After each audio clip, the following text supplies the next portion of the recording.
ದೊಡ್ಡ ಮಟ್ಟದಲ್ಲಿ ರಾಜ್ಯ ಪ್ರವಾಸ ಕೂಡ ನೀವು ಮಾಡ್ತಿದ್ದೀರಾ.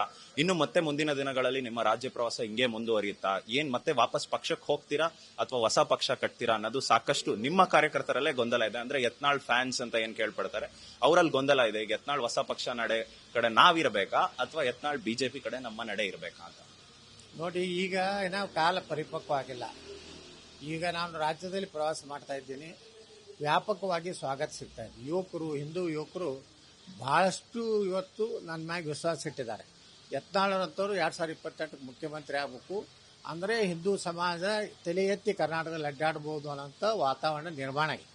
ಅದಕ್ಕೇ 10-15 ಸಾವಿರ ಜನ ಏನು ನಾವು ದುಡ್ಡು ಕೊಟ್ಟಿಲ್ಲ, ಅವ್ರಿಗೆ ಯಾವುದೇ ರೀತಿ ಊಟದ ವ್ಯವಸ್ಥೆ ಮಾಡಿಲ್ಲ, ಯಾವ ವಾಹನ ವ್ಯವಸ್ಥೆ ಮಾಡಿಲ್ಲ ಅಂದರೂ ಇಷ್ಟು ಜನ ಸೇರ್ಲಕತ್ತಾರಂದ್ರೆ ಒಂದು ಕರ್ನಾಟಕದಲ್ಲಿ ಒಂದೇ ಆಶಾ ಕಿರಣ ಅನ್ನುವಂಥ ದಿಕ್ಕಿನಲ್ಲಿ ಇವತ್ತು ನಮ್ಮ ಯುವಕರು, ಹಿರಿಯರು, ಹೆಣ್ಮಕ್ಳು ಸಹಿತ ಇವತ್ತು ಎಲ್ಲೇ ಹೋದಲ್ಲಿ ಹೇಳ್ತಾರೆ, ಇಲ್ಲ ನೀವು ಮುಖ್ಯಮಂತ್ರಿ ಆಗಬೇಕು ಕರ್ನಾಟಕದಲ್ಲಿ, ಇಲ್ಲಾಂದ್ರೆ ಕರ್ನಾಟಕ ಮುಸ್ಲಿಮರಿಗೆ ಮಾರಾಟ ಮಾಡಿ ಹೋಗ್ತಾರೆ.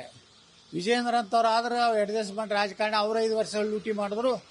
ಈಗ ವಿಜೇಂದ್ರ ಲೂಟಿ ಮಾಡೋದು ಇದೇ ಆಯ್ತು ನಮ್ಮ ಕರ್ನಾಟಕ ಹಣೆ ಬರೋ ಅನ್ನೋಂಥ ವಾತಾವರಣ ಈ ರಾಜ್ಯದಲ್ಲಿ ಬಂದಿದೆ.